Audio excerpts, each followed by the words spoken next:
Renuka arts निर्मित स्पर्श दृक्श्राव्य दिवाळी अंक 2024 करता मी धुळे येथून सौ वृंदा दीपकराव माझी कथा सादर करते जिचं नाव आहे विश्वासघात. ज्यात शिवानी आणि अवनी दोघींचा विश्वासघात कसा होतो आणि त्यावर त्या कशा व्यक्त होतात हे मांडले. आई, मी जरा बाहेर जाऊन येते. आईला सांगून शिवानी तडक निघाली तिथे गावातील तळ्याकडे. याच तळ्यावर तिने आणि शेखरने लग्नाच्या आणाभाका घेतल्या होत्या. लग्न 2 दिवसांवर आलं होतं आणि एका घाटात शेखरच्या गाडीचा अपघात झाला होता. 6 महिने झाले होते. अपघातानंतर न तो मिळाला होता न त्याचं शव. शिवानीला शेखरची प्रतीक्षा असली तरी घरी समीरशी विवाहासाठी पाठपुरावा होत होता. नुकताच समीरचा होकार आला होता. शेखरला सोडून दुसऱ्या कोणाशी विवाह? कल्पनाही करवत नाही. पण किती दिवस टाळणार लग्न? लहान बहीण आहे लग्नाची. काय करावं? शेखर की समीर? प्रेम की कर्तव्य? विचारतच तिने एक छोटा दगड तळ्यातील पाण्यामध्ये भिरकावला. अगदी त्याच वेळी पाण्यात उठलेल्या तरंगांमुळे त्यात पडलेले एक प्रतिबिंब हलले. कोण? तू शिवानीच ना? मला बोलायचं आहे तुझ्याशी शेखरविषयी. तिच्या मागे एक तरुण स्त्री एक लहान 2-2.5 वर्षाच्या मुलाला बोटाशी धरून उभी होती. मी अवनी, हा माझा मुलगा. शेखरला कसं ओळखतेस तू?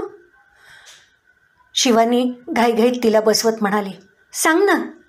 तितक्यात तिला शिवानीला शोधत आलेल्या समीरला शिवानी म्हणाली, समीर ही बघ अवनी, हिला शेखरबद्दल काहीतरी सांगायचं आहे. आणि अवनीकडे वळून म्हणाली, अवनी, हे माझे भावी पती समीर. म्हणजे तू यांना तुझ्या आणि शेखरच्या नात्याबद्दल सांगितलं आहेस? हो अवनी, संसार करायचा तर एकमेकांना संपूर्ण विश्वास हवाच ना. सगळं सांगितलं आहे मी यांना. शेखरचा अंश माझ्या पोटात वाढतोय, अगदी हे देखील. तरी माझा स्वीकार करणारे समीर देवमाणूस आहेत. शेखरविषयी सांगतेस ना अवनी? शिवानी हलकेच अवनीचा हात दाबत म्हणताच अवनीने विचारलं, शेखरला समजलं होतं का तुझ्या प्रेग्नन्सीविषयी? हो, अपघातापूर्वीच 2 दिवस अगोदर याच ठिकाणी आम्ही भेटलो, तेव्हाच मी त्याला ही गोड बातमी दिली होती. आणि नंतर शिवानी मुसमुसू लागली. तसं अवनी चिडून म्हणाली, रडू नकोस अशा माणसासाठी शिवानी. विश्वासघात केला आहे ग आपल्या दोघींचाही शेखरने. अगं 1 नंबरचा लफडा आणि लफंगा माणूस आहे तो. हा अवी, माझा मुलगा शेखरपासून झालेला. सोबतच्या मुलाकडे बोट करून शिवानी ओरडलीच. कसं शक्य आहे? शेखरचं माझ्याशी लग्न ठरलेलं आहे. हो, पण मी शेखरची पहिली पत्नी. संतापाने अवनी बोलू लागली. मलाही त्याने असंच प्रेमाच्या जाळ्यात ओढलं. मी लग्न केलं शेखरबरोबर. जशी मी प्रेग्नंट राहिले तसा त्याचा माझ्यातला इंटरेस्ट संपला. त्याने तुला जाळ्यात ओढलं. खुलेआम मला तो तुमचं प्रकरण सांगू लागला. मी पोलिसात जाईन म्हटलं तसं त्याच्या गाडीला अपघात झाला आणि नंतर न त्याचं शव मिळालं न तो जिवंत सापडला. 4 दिवसापूर्वी रद्दी विकायला काढली. त्यात शेखरची अपघाताची बातमी आणि फोटो पाहिला. तसं शिवानीचेही माझ्याच सारखे आता झाले असावे ही खात्री वाटली आणि मग शोधत इथे आले. तू प्रेग्नंट आहेस हे पाहून तो गायब झाला आहे शिवानी.